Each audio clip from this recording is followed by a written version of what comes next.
ఆయనే సముద్రముల ఘోషను, వాటి తరంగముల ఘోషను.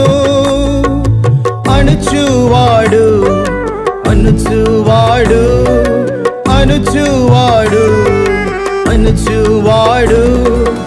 ఆయన తుఫానును ఆపివేయగా దాని తరంగములు అణిగిపోయెను. ఆయన తుఫానును ఆపివేయగా దాని తరంగములు అణిగిపోయెను. ఆయన నిశ్శబ్దమై ఊరకుండుమని చెప్పగా, ఆయన నిశ్శబ్దమై ఊరకుండుమని చెప్పగా,